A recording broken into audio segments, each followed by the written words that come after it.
Hey folks, good morning and welcome to another episode of Steelers Morning Rush. I'm Alan Saunders. It is Thursday, May 8th, and we are still talking about the aftermath of the Pittsburgh Steelers trading George Pickens to the Dallas Cowboys yesterday morning. Today I want to talk about two big picture things that I think a lot of people are critical of Mike Tomlin about that maybe we should be reevaluating here in the aftermath of this. I'm going to start with the 2025 offseason in general.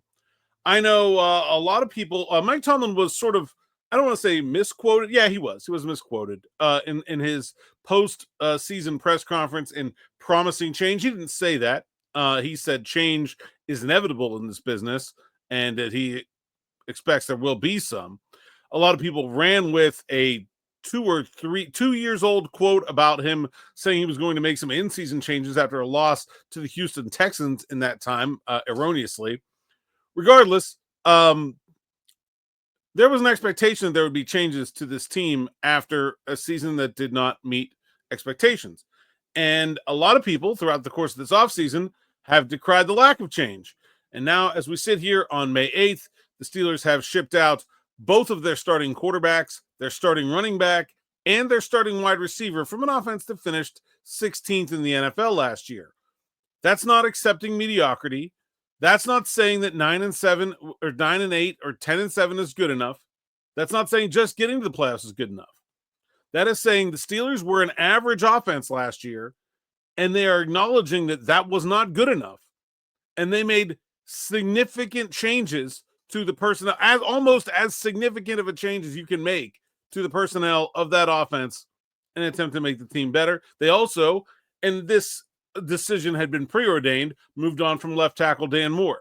So in terms of personnel, the Steelers will replace their left tackle, their starting quarterback, their backup quarterback, also their third string quarterback, whatever that's worth, and their starting running back and their starting wide receiver this offseason. After being 16th in offense last year.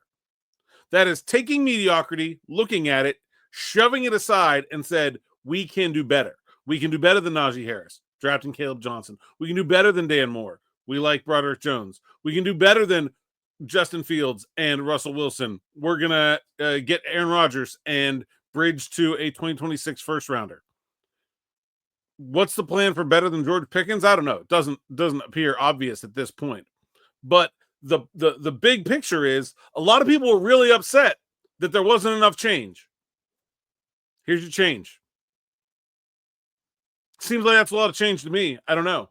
It seems like that's a really good amount of change, actually, for a team that was pretty good last year. Like that may be too much, honestly. We may look back and say the cutting went a little deep. The second part of this is there's a narrative out there that Mike Tomlin is this player's coach, that there are never any consequences for when players don't toe the line with Mike Tomlin as the head coach.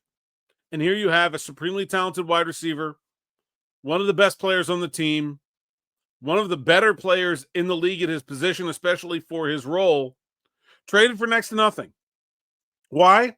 Not because it was a good football trade, because the team was tired and fed up with his crap, because there were consequences for his actions, and because the team didn't want him to be part of the team anymore.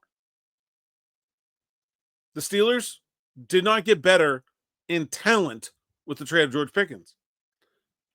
They believe they became a better team with the trade of George Pickens. There were consequences for his actions. These are the consequences. You're going to Dallas. Good luck. Maybe he won't see that as consequences. Maybe he'll be happy in Dallas.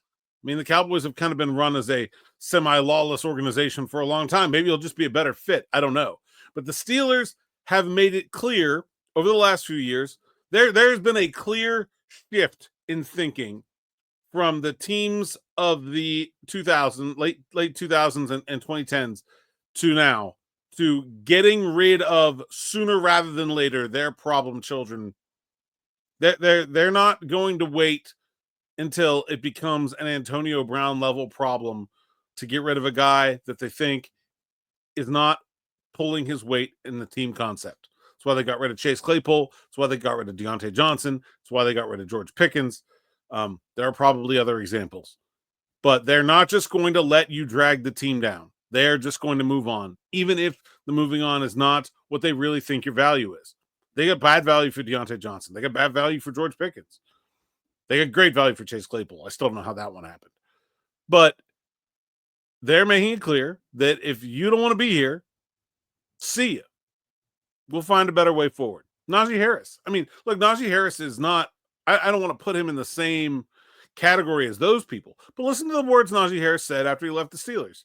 It's pretty clear that Najee Harris was not happy in Pittsburgh. Okay, bye then. Like, you don't want to be here. Great. We'll find somebody who does. And so I think, look, you can like the trade and you can not like the trade. That's fine. I'm a little skeptical of it making the team better as the Steelers think until they show me what they're doing at wide receiver 2 besides Robert Woods.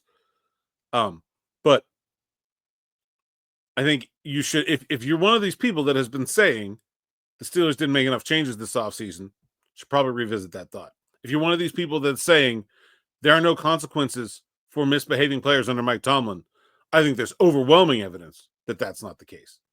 That's all I got for this morning. Me and Smitty at 6 o'clock on Steelers Afternoon Drive. Make sure you like, subscribe, hit that bell for notifications so you don't miss that. Tomorrow, Steelers rookie camp coverage from UPMC Rooney Sports Complex. That's on deck as well.